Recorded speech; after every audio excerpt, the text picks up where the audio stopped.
Shekaraya rataka shekaraya rataka. Segala hormat, puji, syukur hanya bagi Tuhan Allah yang hidup. Tidak ada yang lain selain Engkau dan tidak ada yang seperti Engkau. Yang kami sembah hanya Engkau Allah Putra dan Roh Kudus, ketiganya yang esa. Diberkati Engkau Tuhan dari kekal sampai kekal untuk selama-lamanya. Terima kasih. Anugerah-Mu yang sempurna nyata melimpah dalam hidup kami. Kami mengucap syukur bahwa kebenaran-Mu sendiri yang berjalan di depan kami, menjadi barisan depan kami. Dan biar kebenaran-Mu Tuhan pagi ini Tuhan, yang memerdekakan itu boleh menyembuhkan, menguatkan, mengokohkan. Kebenaran-Mu saja yang menerobos dan memulihkan. Kami mengucap syukur. Terima kasih apapun yang sedang terjadi, apapun tantangan yang sedang kami hadapi. Engkau yang kami sembah lebih besar dari setiap tantangan hidup kami. Engkau yang lebih besar dari segala persoalan-persoalan yang ada bersama kami saat ini. Terima kasih Tuhan, Engkau yang mengasihi kami lebih dari hidup. Bahkan tubuh dan darah-Mu telah Kau serahkan buat kami, supaya kami hidup dan hidup dalam kelimpahan-Mu. Terima kasih ya Bapa. Kami tergantung dan bergantung penuh pada kekuatan dari Roh Kudus. Roh hikmat dan wahyu curahkan pagi ini buat setiap kami ya Tuhan. Dan hamba-Mu tidak punya apa-apa selain kasih-Mu, kuasa-Mu yang ada nyata dalam hidup kami. Terima kasih ya Bapa. Kami siap untuk mendengar suara-Mu di dalam nama Tuhan Yesus. Haleluya. Amin. Shalom semuanya. Saya percaya apapun tantangan yang sedang kita hadapi, pergumulan, persoalan yang sedang kita temui dalam hidup ini, tahun 2021 tahun yang baru, tahun yang spesial, dan kita memulainya dengan tema ya. Ini tema ini gak cuma sekedar dicari, tapi saya percaya itu hikmat Tuhan yang Tuhan turunkan buat gembala senior kita Pak Arifin. Reproduksi ya, reproduction. Berbicara tentang pertumbuhan, perkembangan, berbicara tentang berbuah banyak. Kita percaya, saya sangat yakin kita akan melihat di tahun ini ya, nggak lama sih. Setiap kita akan bertumbuh, berkembang dan berbuah banyak. Amin. Jangan lihat apa yang kita tidak punya. Jangan lihat dengan masalah-masalah yang besar yang sedang kita hadapi. Tapi kita percaya bahwa kalau Tuhan berbicara, perkataannya ya adalah ya dan amin. Amin. Gak pernah perkataan Tuhan itu kembali kepadanya dengan sia-sia. Tapi setiap apa yang ditaruhkan, setiap apa yang dinyatakan, bagi siapa yang percaya, sekalipun itu mustahil, itu pasti terjadi. Jadi harapkan sesuatu yang besar, yang baik, asal kita mengerti tujuannya apa. Tuhan tidak pernah menginginkan kecelakaan. Tuhan tidak menginginkan supaya kita bangkrut dan susah. Tapi sejak semula dari Kejadian 1 ayat 28, Tuhan menginginkan setiap kita hidup diberkati, penuh dengan segala yang baik. Tuhan memberkati kita supaya kita bertumbuh, berbuah banyak, berlipat kali ganda. Itu kita gak bicara soal sekedar kata-kata penghibur. Tapi ini kata-kata yang punya langit dan bumi dan yang menciptakannya dengan perkataannya. Tapi sebelum kita berkembang berbuah, buah itu enggak jatuh tidak jauh dari pohonnya. Kita harus ngerti berbuah untuk siapa dan bersumber dari mana. Ya, kalau kita ngomong keberhasilan, sekarang ini sangat banyak cara untuk berhasil. Bahkan kita kagum dengan anak-anak muda yang sangat muda. Kalau kita lihat di channel-channel YouTube ya, itu anak-anak yang sangat muda bisa menghasilkan uang yang sangat banyak. Dulu kita cuma mikir, kita bisa kerja kalau udah sekolah tuntas, cari kerja ya kan, mulai merintis dari bawah. Kalau sekarang enggak, caranya udah sangat berubah. Tapi kita harus tahu tujuannya kita berbuah banyak itu siapa yang menjadi sumber dan apa tujuannya. Sebelum Tuhan berbicara di Kejadian 1 ayat 28, Tuhan berbicara dengan tujuannya. Pertama kali dia dikatakan di 1:27, Kejadian 1 ayat 27 dikatakan, setiap kita diciptakan untuk menjadi serupa dengan gambarnya. Menurut gambar Allah diciptakannya dia, laki-laki dan perempuan diciptakannya mereka. Ini pertama, Allah memiliki satu tujuan sebelum melepaskan segala berkatnya. Satu, yaitu untuk menjadi serupa dengan gambarnya. Kalau kita bicara tentang Allah Bapa yang punya langit dan bumi, dia super duper kaya. Gak terbatas, semua miliknya. Dan kalau dia menciptakan ciptaannya bukan untuk menjadi miskin, tapi untuk menikmati semua kekayaan yang dia sudah ciptakan sebelumnya. Karena Adam diciptakan setelah semua terjadi atau semua ciptaannya boleh terjadi. Kita lihat di sini siapa yang menjadi serupa, siapa yang menjadi gambarnya Allah itu. Saya lihat dari teks ya di atas. Kristus adalah gambar Allah. Ia adalah gambar Allah yang tidak kelihatan, yang sulung, lebih utama dari segala yang diciptakan. Kita bicara tentang gambar itu udah jelas di sini bahwa Kristus adalah gambarnya. Gambarnya Allah disebut yang sulung. Apa sih sulung? Bedanya sulung sama bungsu atau sulung dengan anak-anak yang lain? Orang tua yang menantikan anaknya pada waktu menerima anak yang sulung pasti memiliki kekuatan kasih yang all out buat mencurahkannya kepada anak sulung. Anak sulung anak yang paling utama. Bahkan di dalam perjanjian, di dalam bangsa Israel, anak sulung memiliki warisan 2 kali lipat daripada anak-anak yang lain. Anak sulung adalah punya hak istimewa. Anak sulung menjadi punya hak ataupun hubungan yang istimewa dengan orang tuanya. Karena anak sulung adalah anak yang sangat dinanti-nantikan. Jadi ada hubungan yang istimewa, ada hak istimewa, ada berkat-berkat yang istimewa buat anak sulung dibandingkan dengan yang lain. Nah, kalau lihat kita teks yang selanjutnya, ini yang cukup aneh. Di sini dikatakan manusia pertama disebut Adam ya. Kristus sendiri disebut Adam yang terakhir. Jadi kalau kita sebetulnya kalau lihat ciptaannya Tuhan, yang pertama itu adalah Adam. Tapi kenapa Kristus disebut yang sulung? Sebagai Adam yang terakhir. Ya kan? Kalau kita punya anak sulung ya anak yang pertama, yang lainnya ya pasti anak yang selanjutnya ataupun anak bungsu yang terakhir. Tapi Kristus memiliki satu identitas bahwa disebut dia adalah yang sulung. Apa bedanya? Ya nanti kita akan lihat. Adam adalah manusia yang diciptakan dari debu dan tanah. Adam manusia yang diciptakan menjadi manusia jasmani.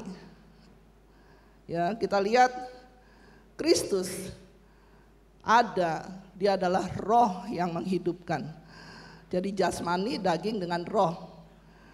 Yang membedakan pasti daging ataupun jasmani, dia melakukan yang namanya dosa dan yang berujung kepada kematian atau maut.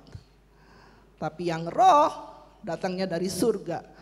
Roh yang disembuskan oleh Bapa kepada manusia itu sifatnya kekal. Tidak ada kematian. Ya, sifat kekal itu ada selama-lamanya. Dan Kristus disebut yang sulung karena dia adalah datang dari roh yang menghidupkan. Dia datang dari surga yang tidak pernah mengenal kematian. Sekalipun kita tahu tadi bahwa kita menerima perjamuan kudus, Kristus telah mati dan turun ke dunia orang mati. Tapi Tuhan yang bangkit dan dia ada bersama Bapa di sebelah kanannya hari ini. Kekekalan, roh yang menghidupkan mempunyai sifat yang sangat berbeda atau berlawanan dengan yang jasmani. Jasmani mempunyai kematian, tapi roh yang menghidupkan mempunyai hidup dalam kekekalan. Itu kita harus lihat perbedaan bahwa Kristus adalah yang sulung. Nah, Kalau kita lihat bahwa Kristus ada yang sulung, kita akan melihat perbedaan. Dan dengan apa, kalau kita bicara tentang buah yang kita akan lihat dan kita akan rasakan atau orang lain rasakan dalam hidup kita, tergantung dari pohonnya, ya kan?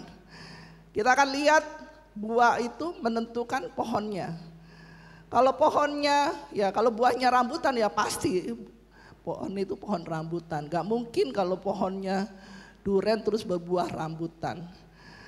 Makanya kita harus jelas kita akan menghasilkan buah seperti apa, tergantung kita hidup dari pohon kehidupan ataupun pohon pengetahuan tentang baik dan jahat, atau pohon kebenaran yang membawa kita kepada kebenaran dan kepada kekekalan.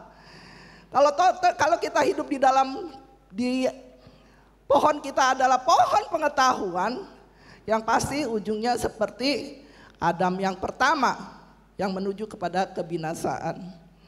Makanya kita harus cek and recheck hari ini, kita mau bertumbuh, mau sukses, mau berhasil, mau berlipat kali ganda, boleh saja.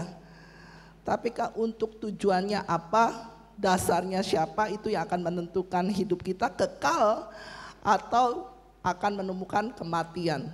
Karena bumi dan langit akan binasa, semuanya akan berlalu, tapi kebenaran akan tetap untuk selama-lamanya. Kita akan pilih hari ini. Kita lihat selanjutnya. Ya, jadi kalau kita lihat bahwa ada roh dan daging, ya. Soal jiwa itu soal pikiran, perasaan, kehendak. Kehendak ini ditentukan bagaimana kita mau menghidupi. Hidup menurut siapa? Maksudku ialah hiduplah menurut roh, hiduplah oleh roh, maka kamu tidak akan menuruti keinginan daging. Sebab keinginan daging berlawanan dengan keinginan roh, dan keinginan roh berlawanan dengan keinginan daging. Karena keduanya bertentangan. Selain kita bergumul dengan persoalan-persoalan yang kita hadapi setiap hari, pasti ada pergumulan yang lebih berat, yaitu pertentangan di dalam kita. Apakah kita akan menuruti kehendaknya kita sendiri atau mengikuti kehendaknya Roh Tuhan? Karena di sini jelas sekali, pada waktu kita menginginkan kehendak kita, ego kita, semua yang sifatnya daging, keinginan daging adalah maut, tetapi keinginan roh adalah hidup dan damai sejahtera. Cek kalau hari ini kita nggak bisa tidur, kalau hari ini kita sulit untuk berpikir dengan jernih, sulit untuk bisa tenang, apakah kita dikuasai oleh keinginan kita yang tidak kita dapatkan? Kita menjadi iri hati, kita menjadi benci sama orang, kita menjadi resah. Karena apa yang kita inginkan, semuanya itu hanya ingin memuaskan daging kita. Pada waktu kita tidak mendapatkannya, maka yang membuat kita marah, yang membuat kita menjadi takut bahkan cemas. Tuhan ingatkan hari-hari ini bahwa apapun yang Tuhan izinkan terjadi buat kita, ya, masa pandemi memang udah cukup lama dan semua orang ingin melewatinya dan semua orang ingin selesai, ya, nggak usah berlanjut lagi. Tapi saya percaya agenda Tuhan buat saudara dan saya. Dia menginginkan setiap kita saat ini boleh memilih. Apakah kita tetap boleh tinggal dalam damai sejahteranya? Pada waktu kita dipimpin oleh roh. Roh itu apa? Roh itu bahwa dia Allah yang menjadikan kita. Dia yang menciptakan kita. Dia Allah yang mengasihi kita. Bahwa Tuhan sendiri yang sanggup memenuhi segala apapun yang kita perlukan sesuai dengan kekayaan dalam kemuliaannya. Tapi persoalannya, daging kita ini yang gak bisa tahan. Bagaimana kita ingin melanjutkan hidup kita, biasanya tergantung dari apa yang kita mau. Kita akan lihat selanjutnya. Jadi kita jelas bahwa ada perbedaan yang jelas antara keinginan daging dan keinginan roh, yang membawa kita kepada kebenaran ataupun yang membawa kita kepada kebinasaan. Nah, contoh orang yang bukan melakukan, orang yang berjalan dipimpin oleh kedagingannya. Ya. Di sini kita lihat dari hak kesulungan Ishak yang hilang, karena dia menginginkan, ya apa yang dia inginkan, ya ini berupa makanan. Tapi dari ceritanya dari sejak awal, pada waktu Adam dan Hawa mempunyai anak pertama, Kain dan Habil. Karena iri hati Kain, dia membunuh adiknya. Dia hidup di dalam kedagingan, yaitu iri hati. Ishak hidup di sini, Esau hidup dalam keinginan dagingnya, menginginkan sesuatu yang sebetulnya tidak lebih berharga daripada hak kesulungannya. Dia meremehkan karena menganggap, oh saya ini anak sulung, saya sudah pasti double berkat itu ataupun warisan itu pasti double, nggak mungkin enggak. Jadi yang lain mah nggak penting. Tapi tidak tahu bahwa Tuhan mempunyai rencana yang lebih besar dari apa yang dia pikirkan.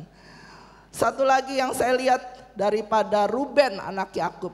Ruben anak yang sulung, tapi kehilangan kesulungannya karena apa? Dia meniduri gundik ayahnya Bilka. Itu kedagingan-kedagingan yang membawa kepada bukan hanya kematian, tapi pemutusan rencana Allah dalam kehidupannya. Nah, pada waktu kita hanya menginginkan apa yang kita mau sesuai dengan ego kita, ya kalau kita nggak dihargai pasti ego kita akan terusik, kita marah. Kalaupun kita menginginkan sesuatu yang kelihatannya gampang, ya tapi nggak bisa, nah itu juga kita bisa menjadi marah. Tapi saya akan kembali lihat, semua kedagingan ini yang akan membuat kita kehilangan hak kesulungan kita. Hak kesulungan adalah yang seperti tadi, Kristus adalah yang sulung. Makanya kita akan lihat bagaimana dia menjadi gambarnya setiap saudara dan saya untuk hidup, untuk menerima hak kesulungan itu. Kita lihat selanjutnya. Setiap kita ingin berbuah banyak, setiap kita ingin berhasil, tiapapun kita, karena itu juga tujuannya Tuhan, gak salah. Ya, kenapa kita ingin berhasil? Kenapa kita ingin lebih besar ataupun lebih baik dari orang lain? Karena memang itu ada dalam ciptaan natur atau nature-nya kita, alami kita. Karena itu Tuhan yang taruhkan. Setiap kita untuk menjadi kepala dan bukan ekor. Tapi kita harus kembali lagi.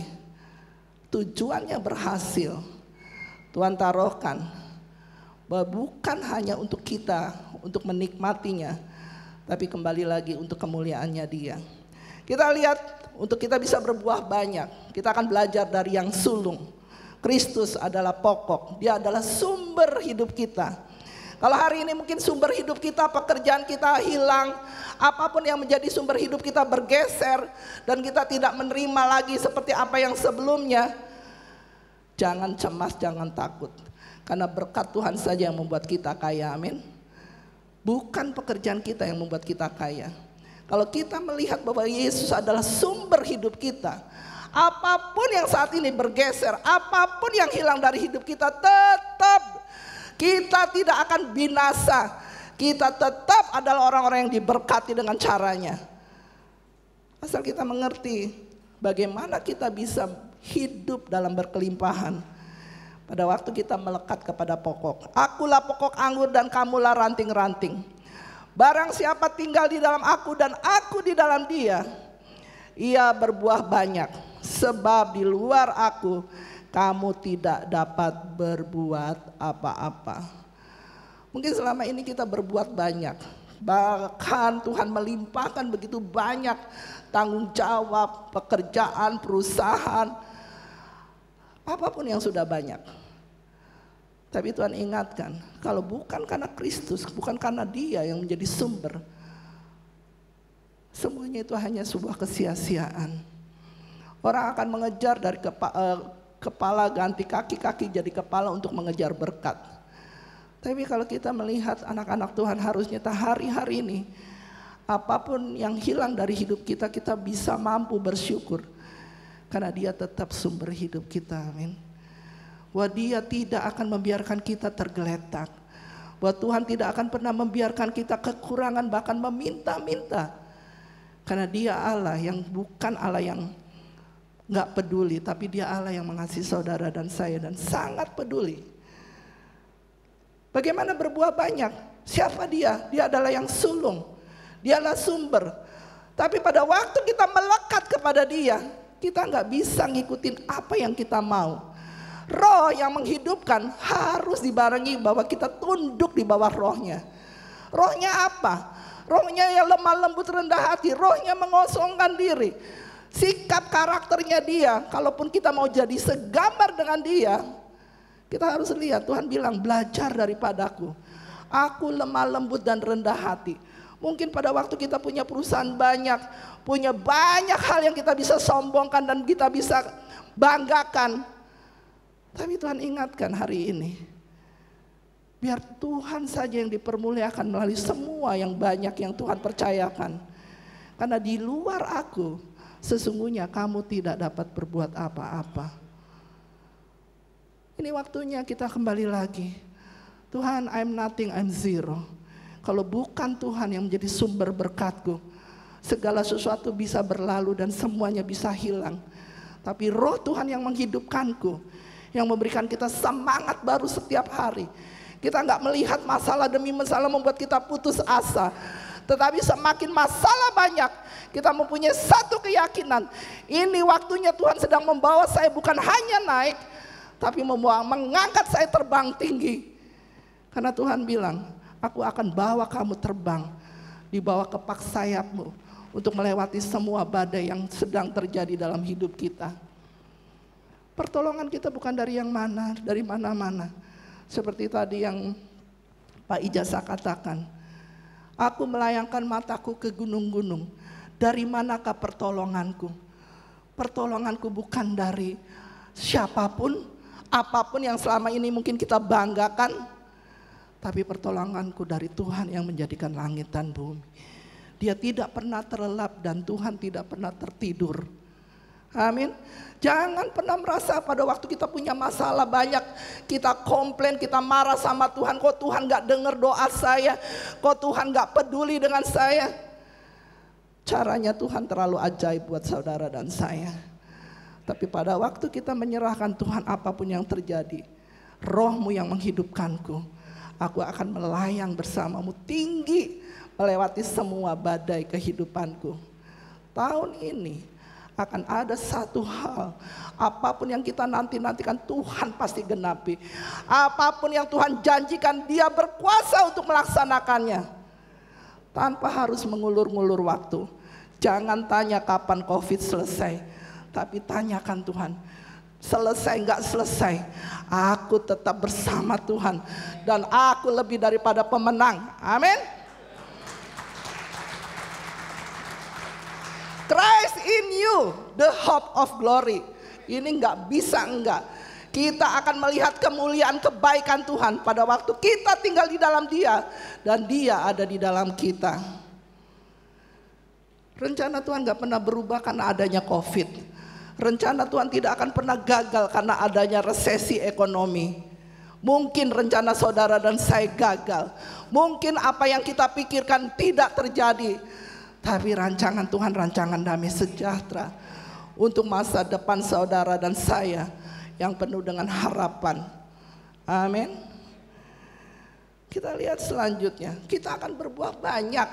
Di dalam masa sulit ini waktunya anak-anak Tuhan bangkit, melihat peluang-peluang yang baru. Tuhan akan taruhkan hikmat-hikmat kreativitas yang baru, ide-ide yang baru. Setiap kita akan bertumbuh lewat kesulitan, lewat masalah. Apa yang sedang Tuhan tumbuhkan? Iman, pengharapan, dan kasih. Gak ada cara lain Tuhan menumbuhkan iman kita. Mungkin kalau semuanya baik kita gak perlu iman. Apapun yang kita rencanakan pasti terjadi, kita gak perlu iman. Tapi pada waktu rencana kita semua morat-marit gak seperti apa yang kita harapkan. Apapun yang kita inginkan tidak terjadi. Apapun segala hal yang kita usahakan, itu semuanya gagal. Ini waktunya kita memiliki iman. Karena iman yang mengalahkan dunia. Iman yang mengalahkan masalah-masalah hidup kita. Iman itu apa sih? Simple, iman itu cuma mempercayai Tuhan. Semua orang gampang ngomong, saya percaya Tuhan Yesus. Sama semua orang tahu. Saya tahu Pak Jokowi. Tapi untuk mempercayai Pak Jokowi itu satu perbedaan yang jelas sekali, sangat berbeda. Kita mempercayai seseorang karena satu hubungan. Hubungan yang dibangun seberapapun lamanya. Kita nggak bisa begitu kenal langsung saya mempercayai kamu. Belum tentu. Iman itu mempercayai Tuhan. Dalam keadaan paling buruk sekalipun tetap saya percaya bahwa dia sudah melakukan seperti Daud. Pada waktu dia menghadapi Goliat, dia nggak lihat kekuatannya, tapi dia mempercayai bahwa Tuhan yang menyertai dia. Pada waktu dia mengembalakan kambing dombanya, dia bisa mengalahkan beruang dan singa. Tuhan yang sama yang ada bersama saya akan mengalahkan Goliat. Itu iman, itu apa? Mempercayai, trust, not just believe. Believe penting, percaya itu sangat penting. Makanya dengan hati yang percaya, mulut yang mengaku, maka itu yang terjadi. Makanya hati-hati dengan mulut kita. Jangan berkata, oh mulut saya memang seperti ini, sebetulnya hati saya enggak baik, mulut saya yang jahat. Oh enggak ada. Hati dan mulut itu terkoneksi. Kalaupun ini saya yakin ini aqua karena belum dibuka. Tapi belum tentu ini aqua, bisa aja terjadi alkohol di dalam. Ataupun yang lain, yang putih, yang bersih, tapi yang mematikan. Kita mempercayai seseorang, kita tahu, oh saya pasti tahu ini air. Tapi bukan berarti, walaupun mungkin dia di depannya aqua. Ya, jadi mempercayai itu sesuatu yang memang mempunyai satu hubungan untuk kita bisa percaya. Selama ini kita menjadi anak Tuhan ataupun menjadi putra Tuhan. Oh saya dari bayi Bu dibaptis. Oh saya baru kenal Yesus kemarin sebulan yang lalu. Tapi yang penting nggak berhenti dengan percaya saja. Tapi kita akan bangun hidup kita seperti tadi pokok itu. Pokok dan ranting nggak bisa terpisah kalau kita mau hidup dan berbuah banyak. Harus melekat. Untuk mempercayai Tuhan perlu hubungan yang dibangun dari hari ke hari lewat doa, dari apapun yang kita kerjakan. Bukan hanya ada di dalam kamar, tapi kita dalam pekerjaan-pekerjaan kita mempercayai Dia. Jadi pastikan kalau kita melekat kepada ranting, bangun hubungan. Gak ada hubungan itu datang dengan sendirinya tanpa kita mau mengusahakannya. Oh saya dekat sama Tuhan. Oh saya punya hubungan karena saya menjadi orang Kristen udah 25 tahun. Saya tahu Tuhan. Belum tentu. Oh saya punya karunia banyak. Tuhan sudah kasih saya. Belum tentu. Hubungan itu akan kita lihat pada waktu kita lihat buahnya. Orang yang intim, orang yang punya hubungan yang sangat amat dekat, itu baru bisa menghasilkan sesuatu. Seperti apa? Ya itu seperti mirip kalau seorang bapak ataupun suami istri yang mempunyai hubungan, ya keintiman, anaknya seperti apa? Kalau Pak Handoko ya anaknya seperti Pak Handoko. Kalau kita punya hubungan dengan Kristus, seperti apa hasilnya, buahnya? Ya seperti Kristus. Gak bisa enggak. Saya bilang rambutan gak mungkin pohon rambutan berbuah durian. Jadi kita lihat dari buahnya. Lanjut. Hari-hari ini pastikan kita mempercayai Tuhan. Tandanya apa? Kita bisa tenang. Kalau kita sekarang ini sibuk cari sana sini cara untuk menyelesaikan persoalan dan solusi masalah yang sedang kita hadapi, Tuhan ingatkan, tinggal tenang dan percaya, itulah kekuatanmu. Kita nggak bisa cari kekuatan dari orang lain. Oh mungkin kita nggak punya modal. Oh mungkin persoalannya dari uang yang kita saat ini sangat sulit. Kita cuma mikirin dari siapa yang bisa pinjemin, siapa yang bisa nolong. Balik lagi Tuhan ingatkan, arahkan matamu ke gunung-gunung, bukan karena gunung yang akan menolong, tapi lihat pertolongan Tuhan. Dia akan datang tepat pada waktunya. Jangan gelisah, jangan takut, jangan gentar. Karena Dia ada di dalam kita. Dialah roh yang menghidupkan kita. Kalau hari ini kita hidup, bukan kebetulan, tapi kita masih ada dalam agendanya Tuhan. Untuk kita diberkati dan menjadi berkat bagi banyak orang. Gak ada cara lain. Syukur dan puji. Kita bukan hanya memuji karena kita pada waktu kita sehat. Bahkan mungkin saat ini banyak yang sedang, saudara kita ada lagi dalam sakit, dalam kelemahan tubuh. Jangan takut, bukan COVID yang membuat kita mati. Tapi kita tahu ada agendanya Tuhan. Kalau belum waktunya, gak akan kemana-mana. Bukan karena COVID, kalaupun kita perlu pulang ke rumah Bapa, biar itu terjadi. Tapi paling tidak hari ini, tanggalkan semua takut dan gentarmu. Tapi Tuhan inginkan setiap kita tetap remah lembut, rendah hati. Agenda kita apapun yang besar, yang tidak tercapai ataupun belum terlaksana, lepaskan agenda kita. Tapi biar agenda Tuhan yang menjadi agenda kita. Karena Tuhan sedang membawa kita berjalan naik dan bukan turun. Tuhan membawa kita melewati mungkin lembah-lembah yang sukar. Tapi kita tahu Tuhan tidak akan pernah membiarkan kita sendirian. Tidak akan dibiarkan anak-anakku tergeletak jatuh. Tapi 7 kali orang benar jatuh, dia akan bangkit pula. Karena roh itu ada di dalam kita. Jangan patah semangat. Tetap pengharapan di dalam Tuhan tidak pernah berubah dan tidak akan pernah mengecewakan. Lebih dari iman dan pengharapan yang tadi, kasih yang menutupi segalanya. Kejarlah kasih, karena kasih itu yang membawa kita kepada kekekalan.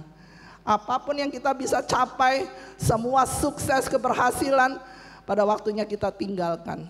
Tapi kasih, damai sejahtera, kesabaran, sukacita, kemurahan hati, itu Tuhan akan membawa kita kepada kekekalan. Kembali lagi, satu hal, bersyukurlah dalam segala hal. Karena Dia yang memelihara saudara dan saya. Tuhan memberkati.